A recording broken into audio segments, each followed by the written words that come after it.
I want to jump to this story real quick too. We can carry this on. Just talking about what happened to Shinzo Abe, gun control. We're also talking about religion and things like that. It just made me think of, A Handmaid's Tale. And I have this tweet. I'm going to read it because I don't care if I get in trouble on, YouTube or whatever.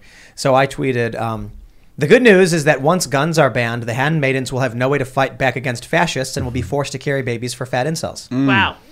So I just, I thought of this because I'm on Facebook and I'm just like scrolling through it.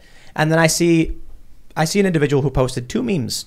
The first meme was a handmaiden, and it was like the theocratic fascists are forcing women to carry babies or whatever. And the next one was like, we should ban all guns. I'm sick of this. Just ban all of them. And I'm like, who do you think will then have the guns? Yeah. Like you think you're being ruled like you're in the Handmaid's Tale, and then you want the theocratic fascists to have all the guns. And I was like, maybe this will be like a way for you to understand why that's a bad thing. Yeah. What was the name of the country in Handmaid's Tale? I've never seen it. Or read it or anything. I don't know. You don't know? Some dumb. Nobody knows. It's so stupid. Let me hop out the window and just take a guess here. Italy. No. It was in North America, but they changed the name of the country, and it was like women were forced to. Oh, this is a carry fictional babies. place? Yeah. Oh. Lightly fictionalized. Oh, okay. Because it looks very Catholic, the garb. Well, that was the idea. It looks very like, Puritan, not Catholic. Yeah, like a religion took over. And then now all these people are like, we're living in the Handmaid's Tale. Quick, give the government your guns. The Republic of Gilead. Gilead. Oh, That's yeah. what it was. Bible name. Yeah, that's right. Because these people have only read 2 books, Harry Potter and The Handmaid's Tale. Yep. But as Seamus points out often, they probably didn't even read the books. They watched the adaptation. Yep. And it's a strongly patriarchal, white supremacist, totalitarian. This is at least from Wikipedia. It could be anything. Theonomic? Theocratic state? What's a theonomic state? I guess like the economy is based on religion or something. How do they like do the that? God King is on the coin and stuff. I guess maybe. Yeah. Maybe they're getting at something. It's like really Handmaid's Tale is the fact that like pubescent girls are put on the pill at like age 12, or like surrogacy is so common. I got That's it. crazy. Theonomy is hypothetical form of government ruled by Christian divine law in which non-Christians are excluded from citizenship. No, I thought that was theocracy. That sounds healthy, actually. Yeah. Well, in a theocracy, I think you can be you can not practice the religion and still be a citizen. Oh, but in theonomy, you have to. Apparently, yeah. Or you're excluded. Hypothetical though, so maybe it's never no one's ever existed before. I like how there's always one book. They're like, it's 1984, and then a law changes. No, it's The Handmaid's Tale. And then Harry the law Potter. changes. It's 1984 again. What was Biden's executive order? Something about reproductive rights. Did you guys see? Yeah, Oh, yeah, I saw something about that. What did they say again? he said, end of line, end of quote, repeat the line. Is what That was the whole thing. That was the Actually whole what it said. executive order. It's extremely limited. Let me see if I can pull it up because we didn't have it pulled up.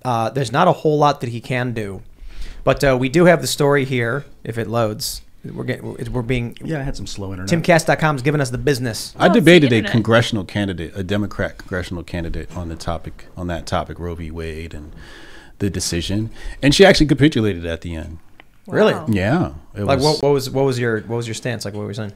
I just said, can we go by like the actual SCOTUS decision in the verbiage in the held section, right? I think it's Dobbs versus Jackson or whatever. And I was like, can we just read what it says and judge that decision and say, is this decision fair? Yeah. And she had to capitulate. It was after, fair. yeah. I mean, like after you tell me our history or whatever of all the bad things white people have done to black people, right? But here's the funny thing about the debate. She said, she would mandate The jab? Yeah, she said she would mandate. They're fascists, bro. But she came on the podcast saying that she was all for body autonomy Oh, please. with the whole Roe v. Wade situation.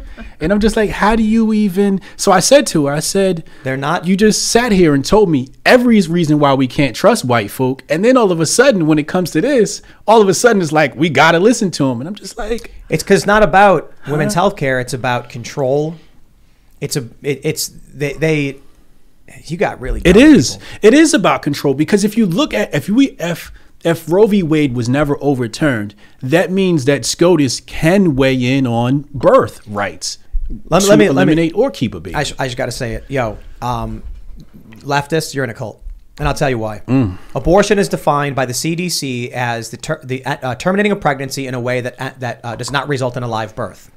that would mean that ectopic pregnancies, these are not abortions. Planned Parenthood outright says I forgot what the name of. Do you know what the name of the operation for an ectopic pregnancy is? It was an L, I think. It's not an abortion. It's a surgical procedure they have to do. Yeah. There was there's a bunch of stories they're talking about where it's like, one woman was like, I had a dead baby, in my womb, and they wouldn't take it out. And it's like, that's not an abortion. That's a miscarriage. And there's a name. Salpingoscopy. Sorry. Is that it is? Planned Parenthood even talks about this. Yeah. Abortion is when you end the pregnancy and there's no live birth. So the baby is...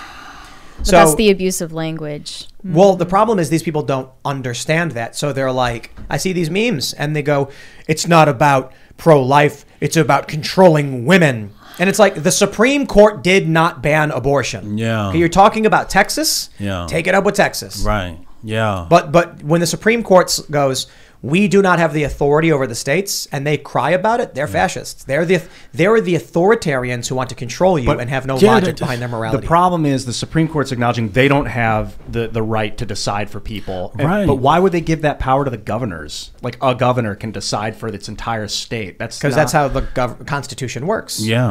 I 10th guess. Amendment says Right. the states make their own rules. Basically, what the held section says is we are taking the authority and overturning it, or it says returning it. So if you're saying returning authority, that means they held authority. But they return it to the states, not to And the people. Yeah, but not to the governor solely. Like that, a No, governor it's can the say, legislature. No, how many but the people governor is, that? is Like 11, 17? How many? It's the people- legislature. Like how many people are in a state legislature? They're all different. Like Some have 150, hundreds. It depends some on have- how they draw up their. Yeah. Every state has their own constitution, and Some states are Commonwealth systems. Some states are not. Some have a general. I think Nebraska, I think, is a general assembly, and then some have representatives and senators. It's all different. yeah. But basically, what SCOTUS is saying is the term abortion does not exist anywhere in this document, right? Because the people that created this country weren't heathens like you, anyway. But this term isn't in here, and so because it doesn't exist in here, we don't have any jurisdiction over it. What we do have jurisdiction over, however, is the Fourth Amendment. So if you want to claim that your privacy was violated by having this operation done, you can come back here and say, yo, they violated my privacy. You want to get, okay, cool. You can't do that, states. And that's a plausible argument. But you can't say I got the right to an abortion because there's nowhere in the Constitution the word abortion. You can just press Control F on it and the word just doesn't pop up. And that's all the SCOTUS document is saying. And what I think it's very deleterious for the left, especially, like, I'm not going to say the celebrities because celebrities don't know no better, but for the people that know better, to manipulate women and make them believe that this decision banned abortion, I thought was really evil. Like, there's women out here that are going to have real emotional reactions to this, right? Women are gonna be crying, da da da. What if you break down crying in the middle of, driving home, you crash? Like, you're putting people's lives at risk instead of saying, hey, can we teach you how to read a SCOTUS document, a SCOTUS decision, and then you can interpret this however you see fit? You see what happens with Brett Kavanaugh at was it Morton Steakhouse? They show up, he has to exit out the back, and then people started calling in fake reservations to just jam up and hurt the business. See? Yo, these are crazy days indeed. But they man. are It's been fascist, crazy. like you said, right? And people throw that word around a lot. Fascistic. Yes. So the reality is they're more communist, and I don't mean that in the sense of ideological communism. I mean it in the sense of the literal communism. Fascists tend to be ultra traditionalist, authoritarian. So Yes. that was a general idea with what we saw in Europe. And then you had the communists. Both of them had a salute. Both of them would raise their right arm.